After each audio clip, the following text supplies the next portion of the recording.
사도행전 2장 37절에서 42절 교제의 떡을 떼고 기도에 힘쓰라 라는 말씀의 제목으로 함께 은혜의 말씀을 나누고자 합니다. 지난주에는 베드로 사도가 시편 16편을 인용해서 예수님이 새로운 다윗 왕이시며 새로운 나라의 왕이심을 증거했습니다. 오늘은 베드로의 사도의 설교가 끝나고 사람들의 반응과 구원의 길을 묻는 말씀입니다. 먼저 본문 37에서 39절 말씀을 보겠습니다. 그들이 이 말을 듣고 마음에 찔려 베드로와 다른 사도들에게 물어 이르되 형제들아 우리가 어찌할꼬 하거늘 베드로가 이르되 너희가 회개하여 각각 예수 그리스도의 이름으로 세례를 받고 죄사함을 받으라. 그리하면 성령의 선물을 받으리니 이 약속은 너희와 너희 자녀와 모든 먼데 사람 곧 주 우리 하나님이 얼마든지 부르시는 자들에게 하신 것이라. 이 말씀은 베드로의 첫 증거, 베드로의 설교에 대한 효과와 결말입니다.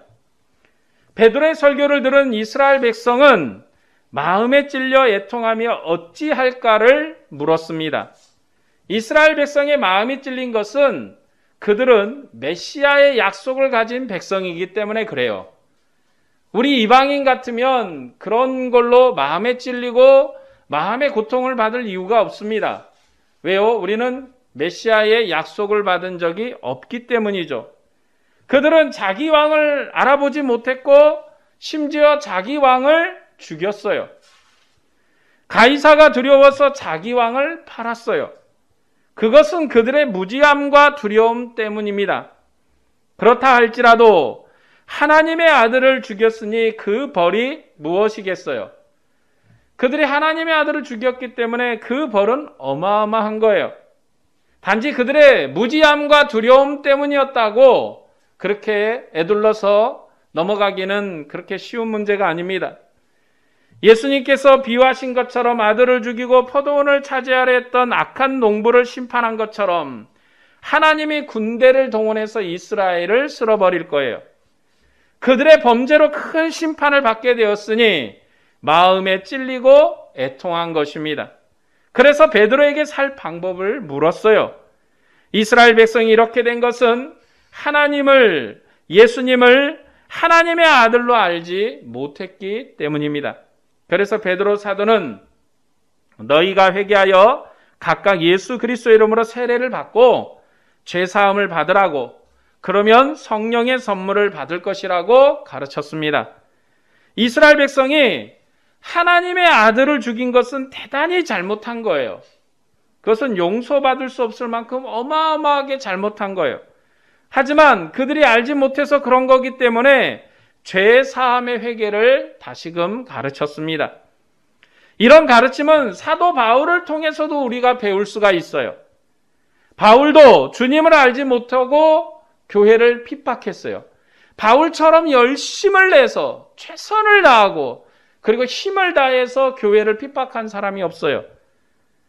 그러다가 하늘에서 광명한 빛 가운데서 주님을 만났습니다. 그리고 회개하고 이방인의 사도로 일을 했어요. 그가 교회를 핍박했지만 알지 못하고 한 일이기 때문에 주님께서 긍휼을 베푸셨고 그뿐만 아니라 주님의 일을 맡겨서 봉사하게 했어요. 이처럼 이스라엘 백성도 주님을 알지 못해서 죽였어요. 그래서 주님은 베드로를 통해서 회개의 구원을 가르쳤습니다. 그들이 회개하고 구원의 세례를 받으면 생명을 얻을 것이에요. 그리고 성령의 선물을 받을 것입니다. 이제 이스라엘 백성은 주님께 복종해야 돼요. 그는 다윗이 미리 말씀한 하늘의 왕이십니다. 그는 우리의 구주십니다. 우리가 예수 그리스도의 이름으로 세례를 받는 것은 예수님께 복종하겠다는 거예요.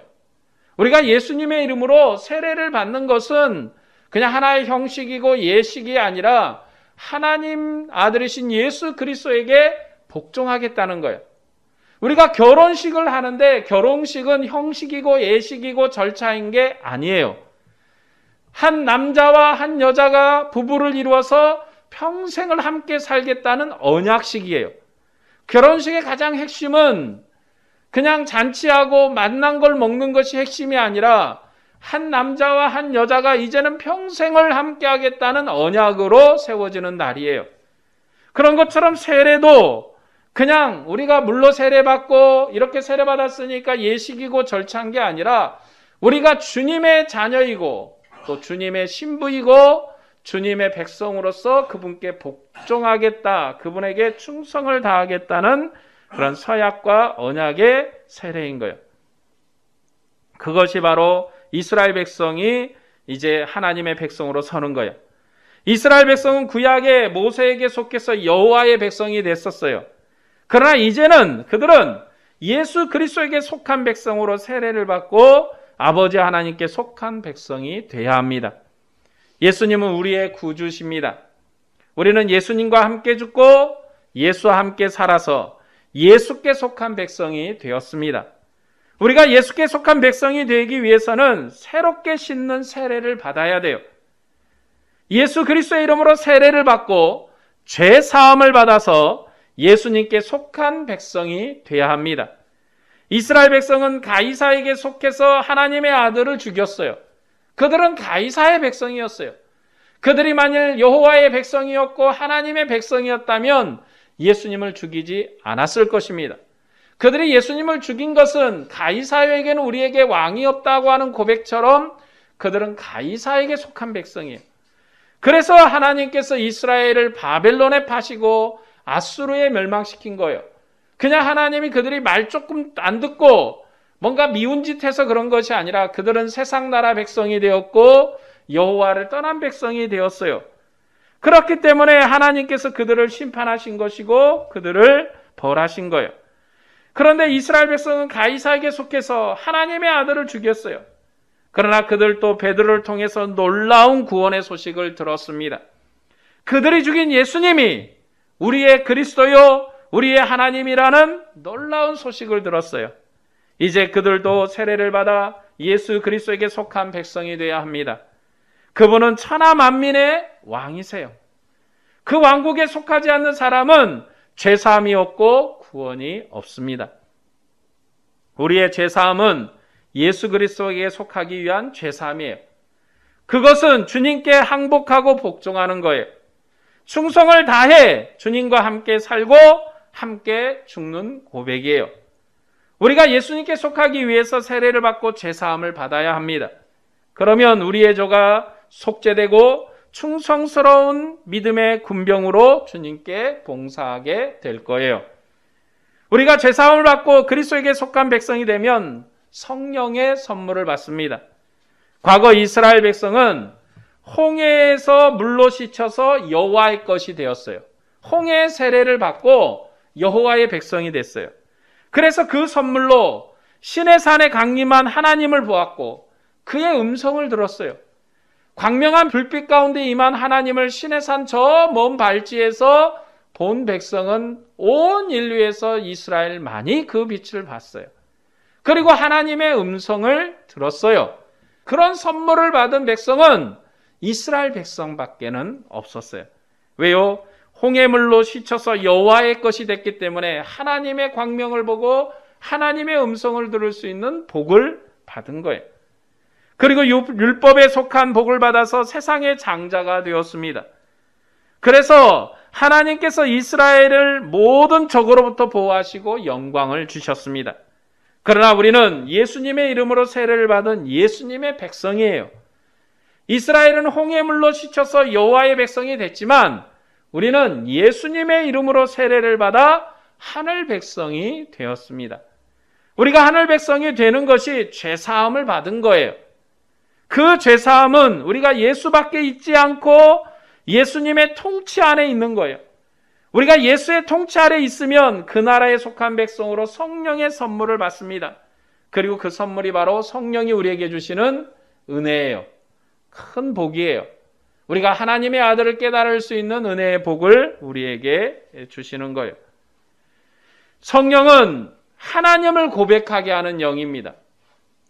우리가 태양을 보고 태양이라고 고백하는 것처럼 우리를 하나님 앞에 무릎 꿇게 하고 하나님을 만왕의 왕으로 경배하게 하는 영이에요. 성령은 우리의 마음을 설득하는 영이 아니라 우리의 하나님을 고백하게 하는 영이에요.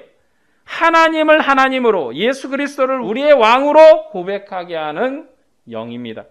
그리고 성령은 우리와 함께하는 영이에요. 천하 만민을 불러서 새로운 하나님의 나라를 태동하게 한 영이에요. 그래서 누구든지 예수님을 믿으면 하나님의 백성이 되는 것입니다. 성령은 제자들이 배우지 않는 언어로 하나님의 큰 구원의 소식을 전하게 하셨습니다. 그리고 그 구원의 소식을 들은 만민은 어찌할꼬 무릎을 꿇고 구원 얻을 방법을 물었어요. 왜냐하면 하나님께서 새롭게 세우신 나라는 성령의 권능이 함께하는 나라이기 때문에 그래요. 예수님께서 이 땅에 육신으로 오셨을 때는 자신이 하나님의 아들임을 증거했어요. 그래서 제자들을 부르고 제자들을 가르쳤어요. 많은 사람이 따랐지만 그가 육에 속한 자로 이 땅에 오셨기 때문에 사람이 보는 것으로 보고 판단을 하고 생각을 했어요. 이사야서에서 말씀한 것처럼 그는 흠모할 만한 용체가 없으신 분이에요. 흠모할 만한, 사랑할 만한 그러한 품위를 갖고 계시지 않은 분이에요. 사람들이 보기에 미움을 받을 만한 사람이었다고 이사야는 메시아를 그렇게 예언했어요. 그래서 예수님은 미움을 받아 죽었어요. 하지만 그가 보낸 성령은 우리 안에 역사하는 영입니다. 증거의 영이에요. 가르치는 영이에요. 우리 안에서 하나님을 가르치고 예수 그리스도를 가르쳐서 하나님의 아들을 예수 그리스도를 우리의 구주로 고백하게 하는 영이에요. 그러면 지금도 이런 표적과 이적이 반복돼야 될까요? 그것은 아닙니다. 우리가 성령의 나라, 성령의 시대를 살고 있지만 초대교회의 표적을 반복할 필요가 없습니다. 이미 천하 만민이 각자 자기 나라 말로 하나님의 이름을 부르며 예수 그리스도를 알게 되었기 때문에 그래요. 우리가 지금 우리나라 말로 예수님을 배우고 그의 이름을 부르는데 아무런 부족함이 없어요.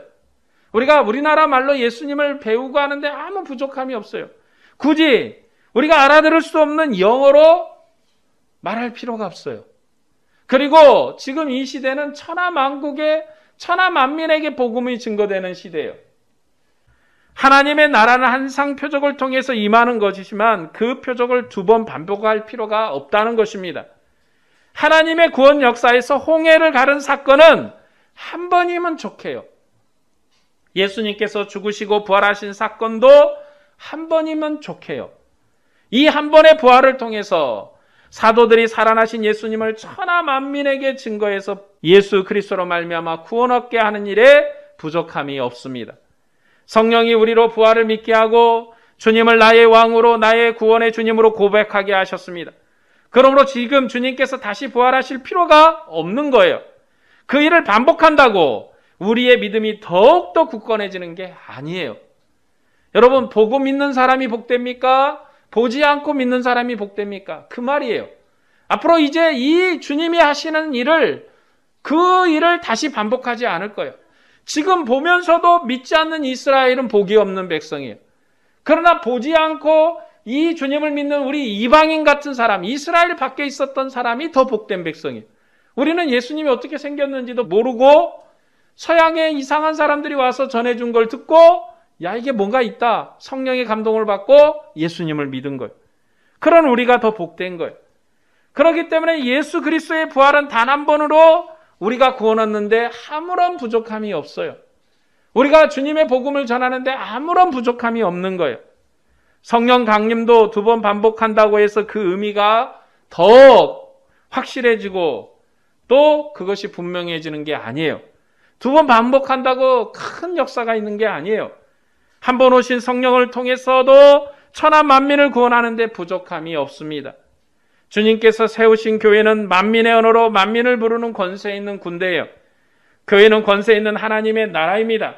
이제 누구든지 주님의 교회를 통해서 예수님의 이름을 부르며 구원을 받습니다. 이것이 교회가 존재하는 목적이에요. 이스라엘 백성은 우리가 하나님의 아들을 죽였다고, 우리의 왕을 이방인의 손에 넘겨 죽였다고 마음에 찔렸습니다. 그것이 그들의 애통이며 찔림이에요.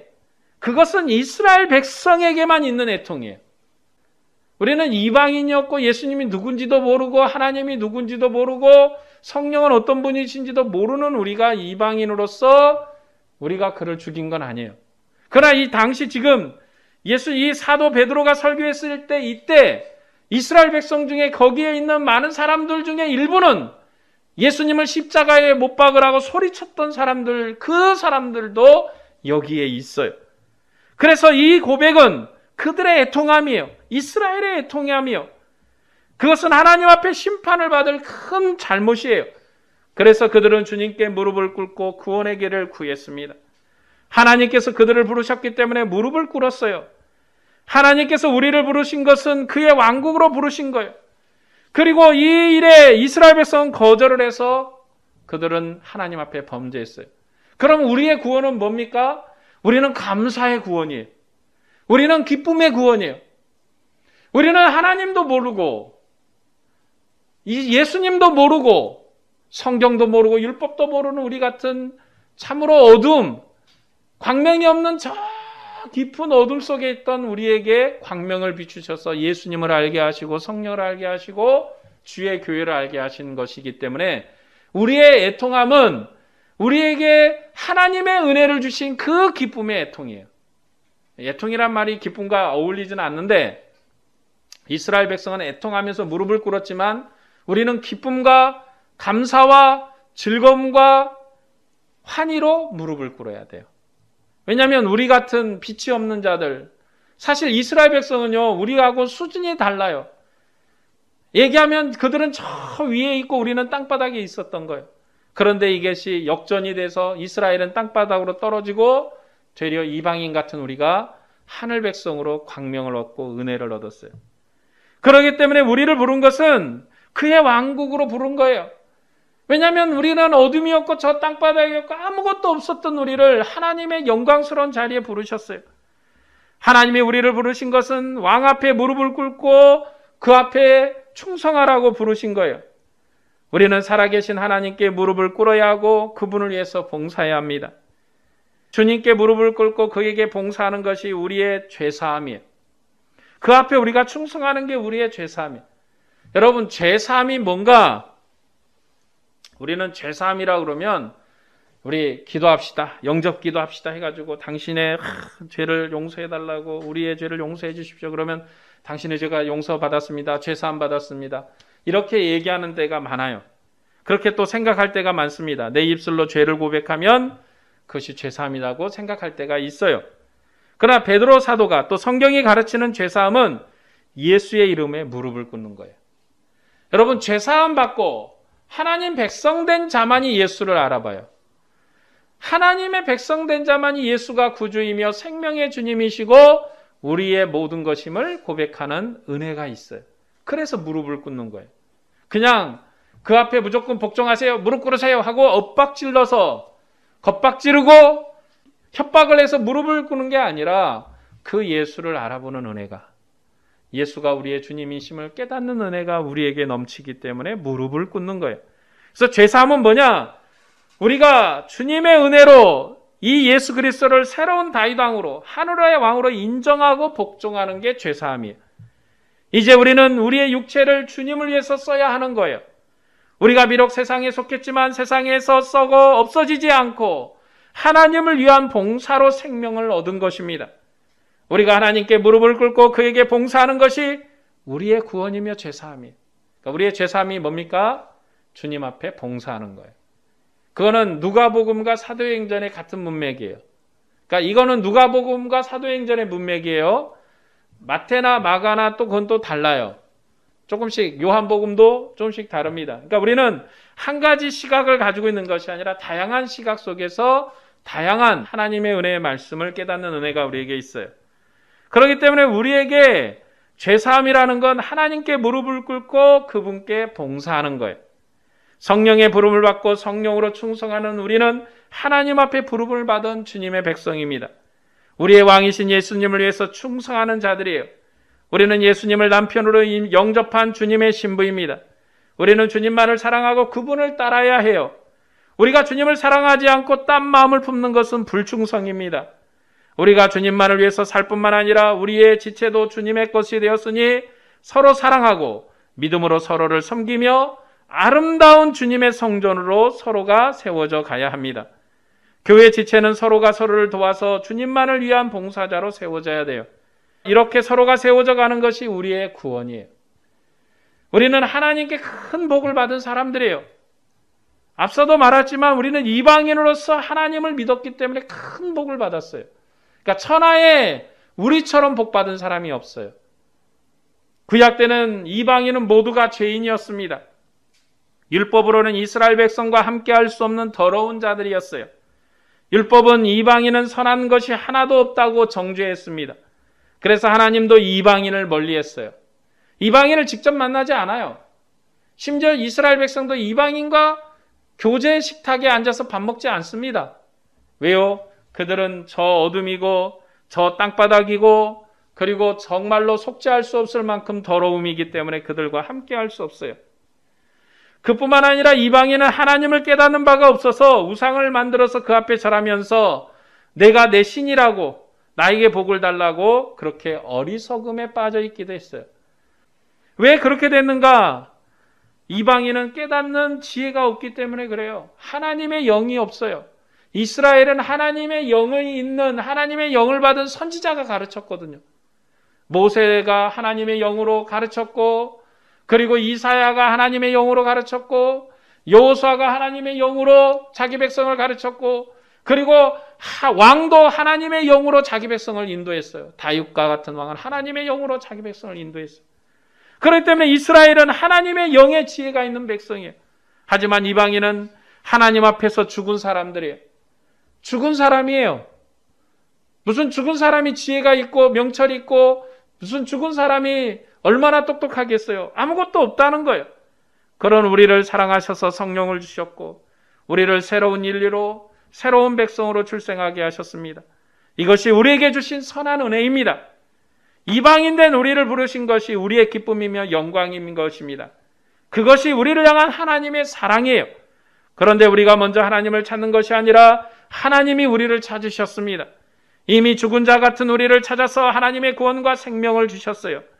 하나님은 우리를 구원하기 위해서 사도를 보내셨고 천하 만민으로 예수의 이름을 듣게 하셨습니다. 이 사도들이 증거했기 때문에 우리가 예수님을 믿는 거예요. 그 중에서도 바울 사도가 이방인을 위해서 많은 일을 했습니다. 바울은 예수님을 믿는 자들을 핍박하던 사람이었지만 다메섹으로 가는 길에서 광명한 빛 가운데서 예수님을 만나고 이방인의 사도로 부름을 받았어요. 영광을 입은 주님이 바울을 직접 불러서 이방인에게 복음을 전하게 했어요. 왜 바울인가?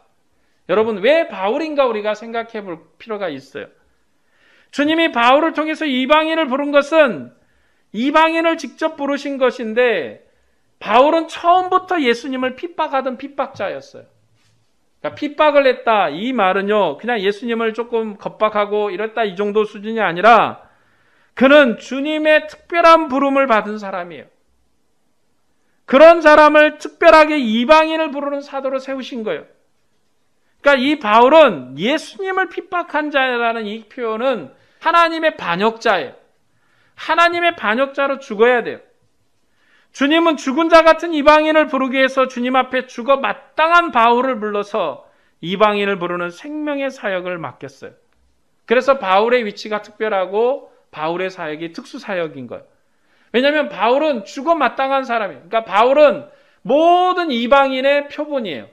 야 봐라, 나는 이스라엘 백성으로서 하나님의 반역자였다. 여러분, 국가의 반역자들은요 절대 살려두는 법이 없어요. 특별히 왕조국가 때 이 반역자들 살려둔다? 그건 정말 기적 같은 일이에요. 그 사람만 죽이면 다행이게요. 우리나라 같은 경우도 어떻게 죽였습니까? 삼족을 면했어요. 반역자들은. 역적들은 삼족을 면했어요. 자기만 죽여요. 자기 마누라도 죽이고 자기 아들도 죽이고 딸도 죽이고 거기까지만 죽여요. 자기의 삼촌도 죽이고 고모도 죽이고 거기에 관련된 삼족을 죽이는 거예요. 형도 죽이고 동생도 죽이고 수백 명이 죽는 거예요. 그런데 하나님 앞에 반역한 이 사도 바울을 세우셔서 이 바울이라는 사람, 죄인 중에 괴수였던 이 사람, 죽어 마땅한 하나님의 반역자를 세워서 그런 그를 생명으로 살려서 죽은 이방인을 불러 새로운 생명을 주는 사역을 맡긴 거예요. 그렇기 때문에 이 바울은 이방인을 볼 때 우리에게 표본이에요.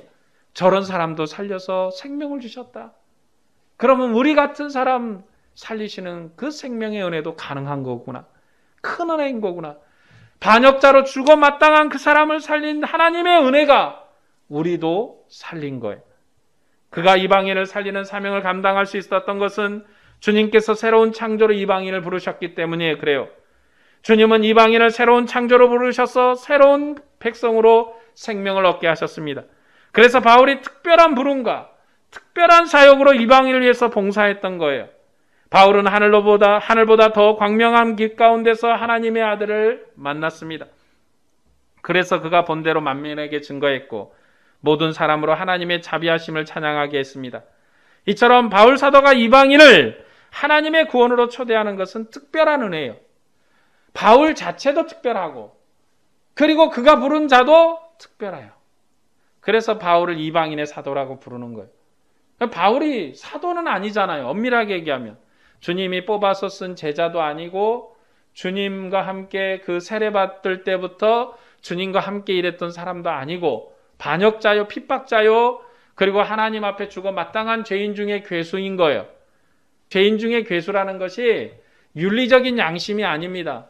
나를 봐라 얼마나 내가 윤리적으로 부족한가 이런 얘기가 아니라 하나님의 반역자로 죽어 마땅한 죄인 중에 괴수예요. 그런 그를 살려서 이방인의 사도로 세우셨다는 건 하나님의 특별한 역사인 거예요. 이렇게 하나님께서 천하 만민을 부르셨기 때문에 이제 주님을 모른다고 핑계할 영혼이 없습니다. 하나님은 죄인을 사랑하셔서 자기 아들을 보내셨습니다. 죽음으로 끝날 왕국에 하나님의 아들을 보내셔서 아들의 죽음과 부활을 통해서 영원한 생명의 나라를 세우셨습니다. 우리는 하나님 나라의 영원한 왕이신 주님의 부름을 받은 주님의 백성이에요.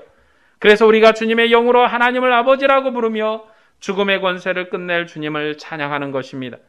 이것이 우리를 부르신 하나님의 구원이에요. 그리고 천하 만민을 부르기 위해서 반역자이며 죽은 자 같은 바울에게 하늘의 광명한 은혜를 주셔서 이방인의 사도로 사용하셨습니다. 그가 본 예수를 그는 증거했어요. 그리고 죽은 자 같은 이방인을 살려서 하늘 백성으로 영광스럽게 했습니다. 그러므로 세상은 왜 우리를 구원하지 않느냐고 핑계할 수가 없어요. 이미 크고 놀라운 능력과 권세로 세상을 구원하기 시작했기 때문에 그래요. 바울과 같은 죄인 중에 괴수요 하나님의 반역자를 살려서 하나님의 구원 역사의 전방에 세우셨어요. 그리고 그를 통해서 천하 만국과 많은 국가의 교회가 세워지고 하나님의 구원 역사가 나타났어요.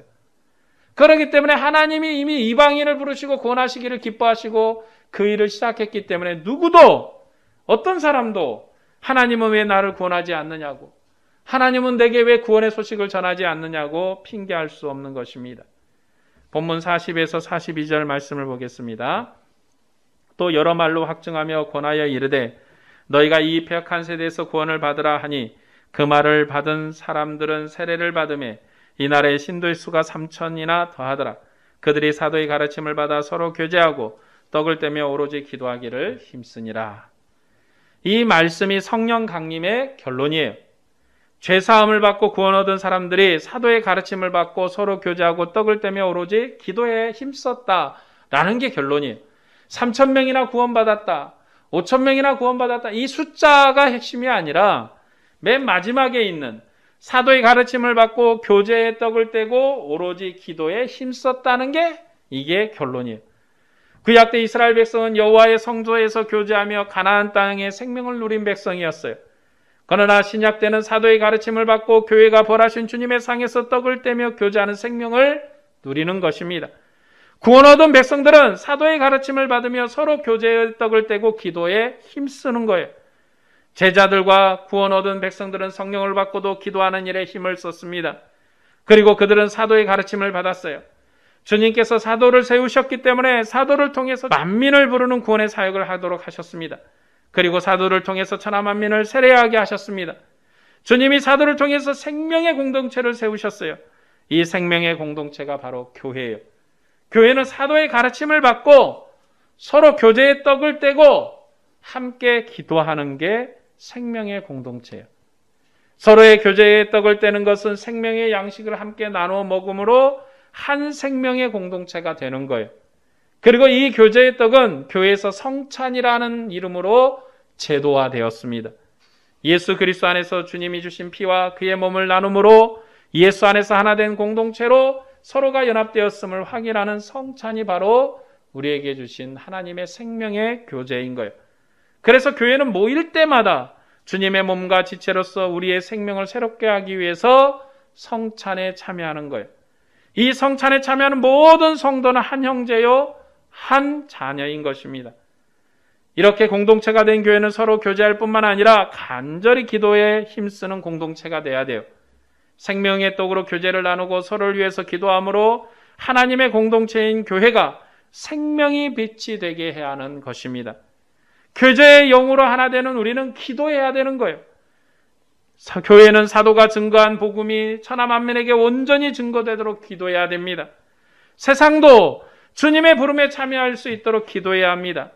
그리고 모든 만민이 주님의 날에 모여 예배함으로 주님의 구원에 참여할 수 있도록 기도해야 돼요. 교회가 땅끝까지 복음의 증인으로 그 사명을 다할 수 있도록 기도해야 돼요. 그것이 교회가 행하는 기도예요. 나에게 복을 주세요. 물질을 많이 주세요. 능력을 많이 주세요. 권세를 많이 주세요. 이게 교회가 모여서 할 기도는 아니에요. 그건 개인적으로 주님 앞에 구하세요.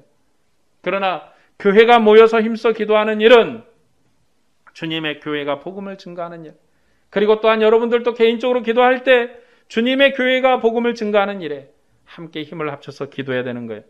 교회는 말씀을 가르치는 일과 기도하는 일과 교제하는 일에 힘을 다해서 수고해야 됩니다. 오늘 말씀을 정리하겠습니다. 사도와 주님의 제자들은 성령이 임하기를 간절히 기도했습니다. 그래서 성령이 임했고 천하 만민의 언어로 하나님의 구원의 소식을 말했습니다. 그래서 각 나라에서 예루살렘으로 예배하러 온 많은 유대인이 각각 자기가 태어난 나라의 말로 하나님의 구원의 소식을 들었습니다. 오순절에 성령이 강림하셨고 베드로 사도는 입을 열어 주님의 부활과 복음을 사람들에게 설교했습니다. 베드로 사도가 성령의 충만함으로 예수 그리스도께서 부활하셨다고 담대히 설교했습니다. 그리고 많은 사람이 애통하며 주님의 품으로 돌아왔습니다. 많은 사람이 주님의 품으로 돌아오는 것은 베드로가 설교를 잘했기 때문이 아닙니다. 그것은 성령이 하신 일이에요. 성령은 말씀을 증거하는 영입니다. 많은 사람이 애통한 것은 성령의 역사였어요. 우리의 실수는 나의 설득력으로 사람을 바꾸려고 하는 것입니다. 그러나 우리의 설득력이 사람을 구원하는 게 아니에요. 우리의 증거가 사람을 구원하는 게 아니에요. 주님의 성령이, 주님의 죽음과 부활이 사람을 구원하는 것입니다. 왜냐하면 주님께서 세상에 오셔서 십자가에 죽으시고 부활한 것이 세상에 주신 마지막 표적이고 권능이기 때문입니다.